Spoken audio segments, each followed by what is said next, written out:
Greetings to the sweetest people in the whole wide world. I have so much to update you on regarding my wedding dressmaking journey. I actually have spent the last week sewing off camera and doing a whole bunch of research and learnings, and I feel like a new woman. And guys, I'm so excited to tell you everything that I've learned, all of the little bits and bobs, and I've also accumulated some very exciting sewing notions that are going to help me with the dress. So there's lots to update you on. I'm so excited. Let's get into it. Firstly, after the last video that I filmed, I was freaking out. My brain exploded. No more ideas, only stress. So I ended up consulting my number one guy, Elijah, my fiance, and I asked him some important questions. Now, some of you might be like, you can't tell your fiance about your wedding dress. But guys, I have consulted Elijah on just about every single project I've ever made. And it was freaking me out that I couldn't ask him for advice on like my most important project yet. So I just decided, you know what? I can make the rules and I'm gonna ask him. And I did. And now I feel so much better. Somehow Elijah always knows the best way to get through roadblocks that I'm experiencing, and he had some good ideas with this project. As you guys know, so far I've made the Sparkle Wren mid-bust corset, and I've also done a few bodices draped on my dress form, and I haven't really reached a level of success that I'm pleased with either of these approaches. Because I lack experience, it's very hard for me to know how to mend my patterns to improve them as I'm doing my toiles. So every single time I was running into a roadblock, I would just be kind of shattered because I know it's wrong and I don't know how to make it right. So ultimately, after experiencing quite a little bit of confusion with these two approaches, I ended up doing some frantic research for some more patterns that might produce a successful product for me, and I found a really good pattern. I don't know how I missed it. It's the 1950s New Look Couture Corselet and Petticoat Foundation pattern by Underpinnings Museum on Etsy. Now this was expensive, I think it was about $70, but it was worth every penny. This is exactly the pattern I was looking for. Because my main point of inspiration for the inside of the garment has been 1950s New Look Dior Couture. And now this is like an archival piece that's been unpicked and made into a pattern, and it's kind of awesome. So I've made 3 toiles of this bad boy, and I'm up to my 4th now, and I think we are really close to the promised land. Let me show you my toiles. This is my first toile of that pattern, and I made it in a cotton net from Spotlight. This was to see if I might like to do it in a cotton bobinette and actually invest in that fabrication, but ultimately, I don't like the feeling of this against my body. It's single layered, I put boning channels in, and I also put my first waist tape in. This is also when I realized it is critical to add waist tapes to a strapless garment structure. Otherwise, what are you doing? That's a message from Past Collie. What were you doing, girl? Waist tapes are very valuable. Let me try it on for you. And this is the first toile on. I love the shape of this pattern. When I made this, I felt so relieved because I think this is actually what I was going for. It gives the bust a nice amount of shape. The waist tape gives a lot of support, and I love that it has sort of like a modest neckline, so I feel really comfortable with the over bust situation. When I made this toile, I felt so relieved because it doesn't feel far off from what I need. And I actually love that this is not squishing my insides. I like that I can breathe. It's just fitting really nice on my body. It's supportive, it's comfortable. It feels like exactly what I wanted. But there were problems. Firstly, there was some gaping in the bust, so I ended up putting in some darts here and here. I also felt like the waist tape was a little bit too tight. And also, in my opinion, it feels really uncomfortable to have the waist tape on the inside of the garment. At this stage, I thought it might be nicer to have a lining on the other side of the waist tape so it doesn't dig in at the sides. I also think hook and eye sort of dig into my back a little bit, and I don't really like that feeling. And when I close the top hook and eye, it does feel supportive, but I also got a little bit of tissue around the back and the bust sort of spilling out just under the arm, and that wasn't exactly the look I was going for. And here is when I learned something really fascinating. The tension of the waist tape is what keeps the bodice on, stable, structured, comfortable. It is not coming from tension around the bust.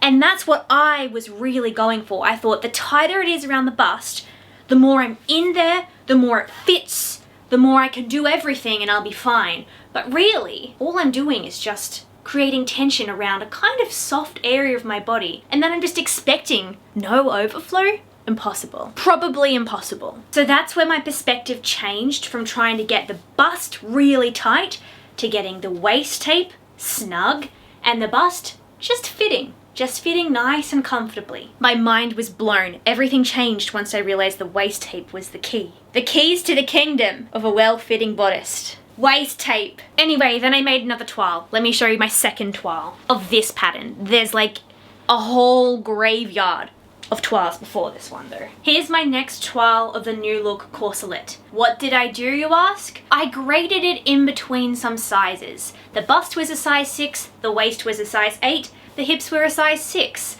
I thought that would give me a little bit more ease around the waist, but still keep it fitting where I needed it to be fitting. I added more height to the back portion of the bodice, and I thought if I made it higher here, my back fat would be hidden. But alas, you can make it higher, but if it's still super tight, you're going to get that issue. I also decided with this toile to take away a few centimeters of the back panel and do a lace-up closure instead of hook and eye. The reason for this was that I thought having a little bit of flexibility with the garment would be helpful for someone like me who is bad at adjusting patterns. And I think this is ultimately a pretty smart move for me. It just means if things don't line up perfectly, I can still get it to work, you know? By the way, every toile now has a waist tape, and it also has boning, which I used zip ties for, not my expensive boning from the actual fabric store. She's learning. Obviously the ties are not in this one anymore. I took them out, but you can kind of get the vibe check. The main issue with this was that I took too much fabric out from the back, and when I laced it up, I was still getting an overflow of tissue around the bust and the back. So I made another toile. And here is my most recent toile. It's pretty nice. Front, side, back. It's pretty smooth now at the back. Obviously I didn't really try the other ones on properly, so you couldn't see the back spillage problem, but just envision it and just appreciate that it's kind of good now. I had to take it in a little bit at the bust. It's a little bit tricky for me to fit my bust, waist and hips in one size grading of a pattern apparently. My bust always seems to be a little bit on the small side, but that's okay. I'm learning how to adjust for that. And after this toile, I feel confident that the lace up back is a really good idea because it just gives me so much room for adjustment. I can tighten it in certain areas and have it looser in others, and that's just really helpful for me. Also, this is the power of the waist tape. I can literally go for a jog, run, move around, and the bodice is not moving. The waist tape being around the smallest part of the waist means it can't really go up and it can't really go down. So the whole bodice is sort of anchored at this point, and it just feels really supportive. The fact that I wasn't adding this to my original toiles is really sad because it is very good. Oh, and I didn't say, but the last two toiles were double layered. So the first corselet was just one layer, these are 2 layers, and in between the 2 layers is the waist tape and the boning channels. And having the waist tape hidden away is so much more comfortable. I don't like it digging in on my hip, so kind of good. Alright, next steps. From this toile, I made an edit of my pattern a few days ago, and all I have to do now is make this up. I have no idea if my edits are going to help. I never do, but you just have to be in it to win it. What I've done is I took fabric away from this bust point here. I added some height to this pattern piece here. The original pattern sort of dips down right there, and having it elongated I think is just a little bit more of a comfortable shape for me, and I think it's a little bit more flattering too. Because I heightened this pattern piece here, I also had to add a little bit more fabric on the pattern piece that joins to it, which sits right there. I took in a little bit of the side seam here because I really am just looking for it to be more snug at the front, but then I added seam allowance to this back part and to both of the seams of the back panel, just at the top. So today I would love to sew up another toile. I'm really hoping that this guy is going to be the good one, but we'll see. But before I make up that toile, I'm craving a taste breaker, so I want to work on a different section of the dress first, which actually brings me to the sponsor of today's video, which is Skillshare. Some of you might remember my wedding dress sketch. I want there to be a lot of floral motifs going all the way across the bodice and some trickling down on the skirt. And ever since I drew the sketch, I've been so eager to learn how to make my own fabric flowers. So I've actually been taking a class on Skillshare that's helped me learn how to make my own fabric flowers and bring my vision to life. How cool! Skillshare is the largest online learning community with thousands of engaging classes led by industry professionals across genres like film, illustration, graphic design, creativity, and so much more. Skillshare can help you take your career, skills, hobbies, passions, and side hustles to the next level. Now, there are plenty of classes on Skillshare about sewing, fashion design, painting, arts and crafts,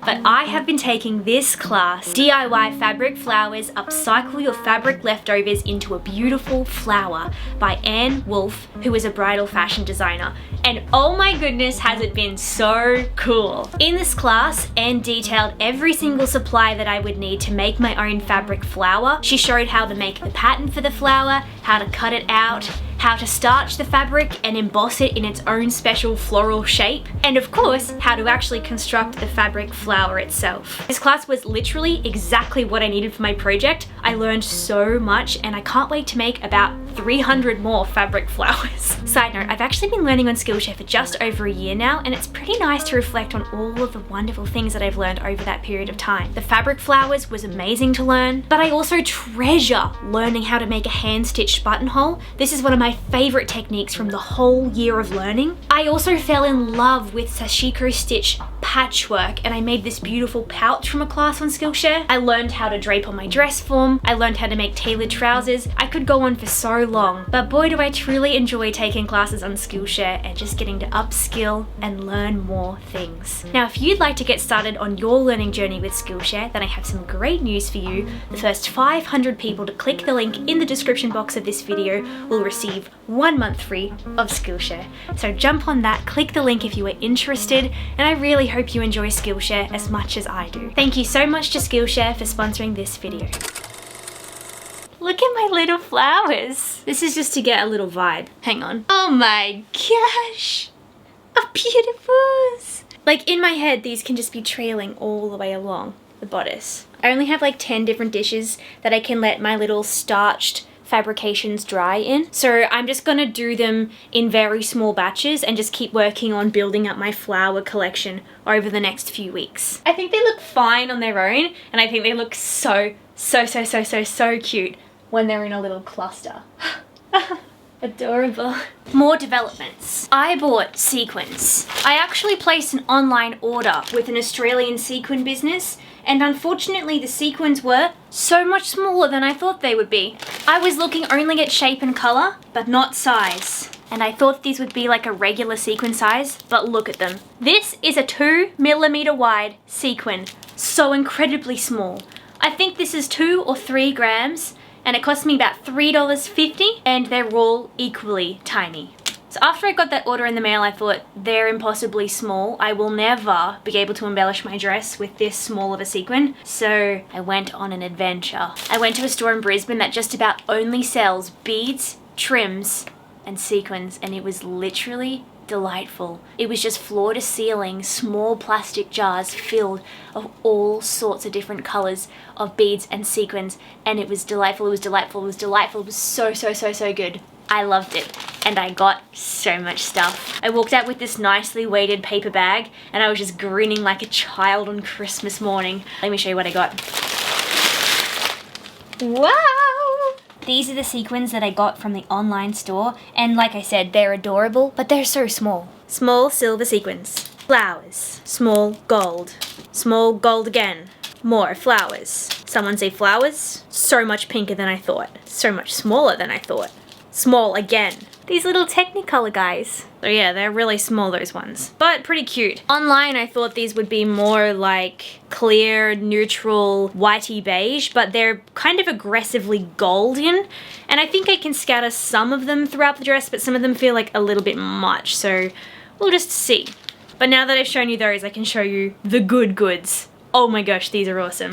I got this whole bag of glass beads, like $8. So pretty. They'll be good to scatter around. And these were all sold by the gram, so they were like 30 cents a gram, which means that you can obviously get like 10 grams and they'll be $3. So a lot more sequins for the price. Incredible. And for reference, I think this bag is 10 grams, so that's a really good amount.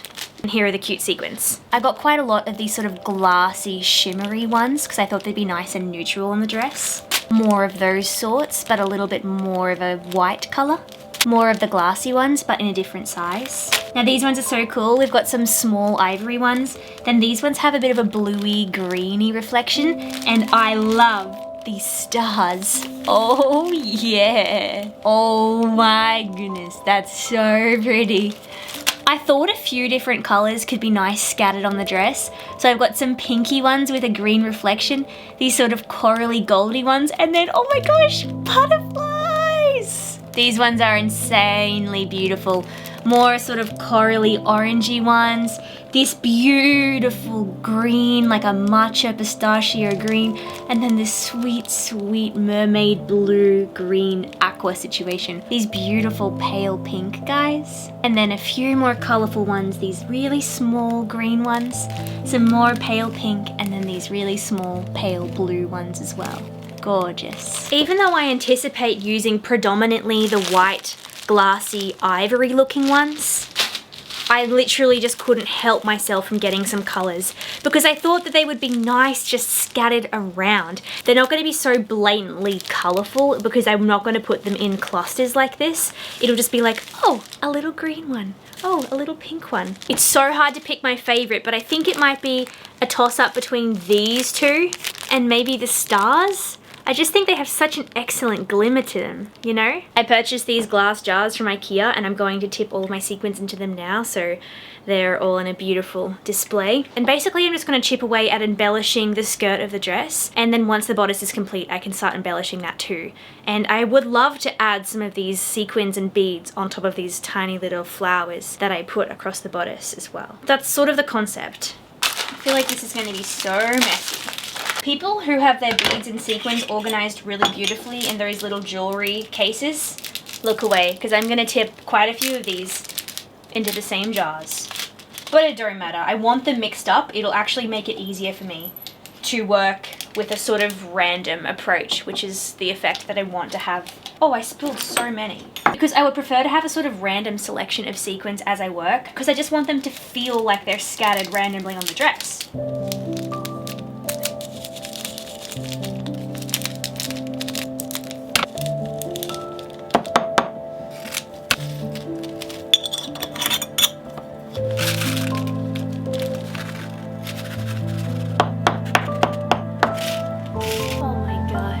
Beautiful.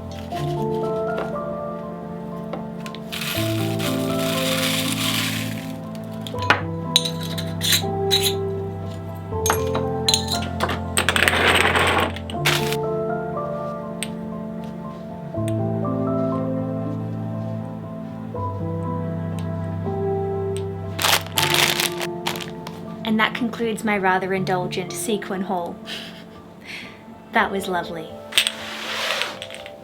In other exciting news, I did follow some of your suggestions to buy a second-hand wedding dress and then use some of it for this dress. I actually bought it quite a while ago to learn how to do a specific kind of sleeve, but then I realized it had a wonderful petticoat. It was a T-length gown and it has this really sweet lace layer on the top, so I think it could be kind of perfect. I have to give it a wash, but I'm just gonna kind of pin it on and show you the vibe because it's pretty cute. Obviously everything is kind of bunched up a bit unevenly, but this is the vibe. I think it gives it such a nice level of volume. Kind of fun. And it's so good because it really minimizes how much work I need to do. I do have quite a bit of tulle that I purchased for this project, so maybe I need to add like 1 or 2 more layers underneath this just to use it up. Or maybe I'll just use it on another project, but kind of good not having to use so much time and resources on something that is going underneath the dress and doesn't matter too much. Oh yeah, and try and imagine if this skirt had some sparkles on it. What do you think? Does it add? Does it subtract? I think it's really hard to tell at this stage. I feel like maybe I need to construct the whole dress first and then make my decision. I'm also just scared to leave the embellishment too late in the process. Like I kind of want to chip away at it, so I know I said I wouldn't glue the sequins, but I just used my little kitty glue stick just to see if I liked the sequins on the skirt. I'm not sure if you can see. They're so faint, even in real life. But there's just a tiny little patch where there's like 20 different sequins all glued there.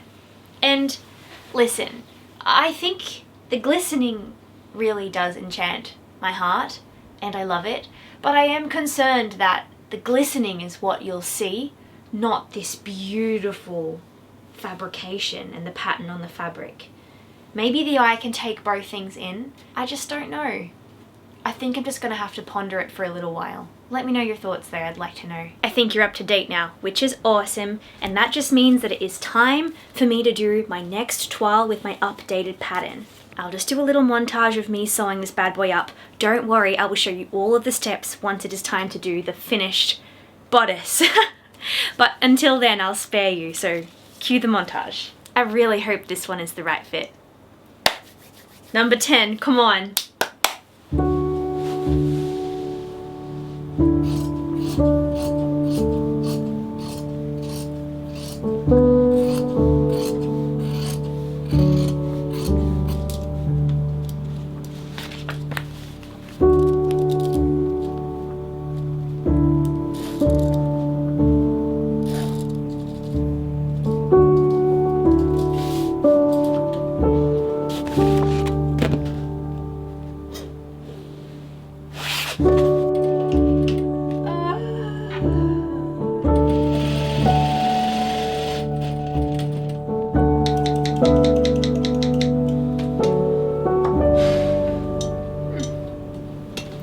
They'll show up eventually.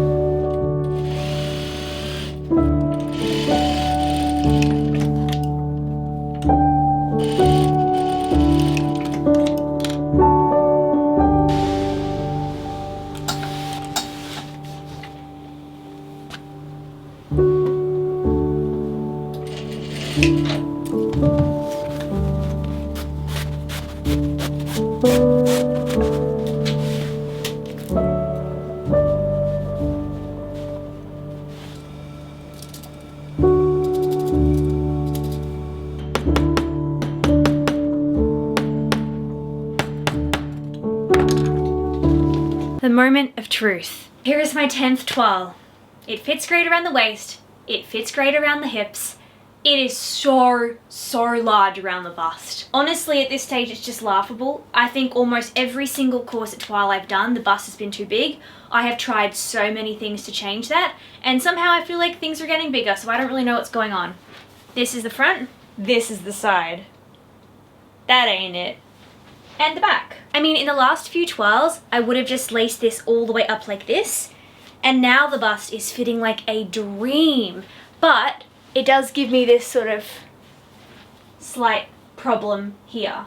So in order to have it sitting nice and flat, it really has to sit like that, you know? Thus giving me this bust. I don't even know if I'm gonna try and fix the pattern again. I have literally tried so many times, and I'm kind of over it, to be honest. I really want to get moving on other things. So I think I might just add some darts in my final bodice. It's going underneath the dress, so it will be fine, technically. I don't know. Let me know your thoughts. That's so silly though, right? It's also just so annoying knowing that it feels really good when it's laced up, but that happens. Whatever, I'm repeating myself because I'm tired and confused.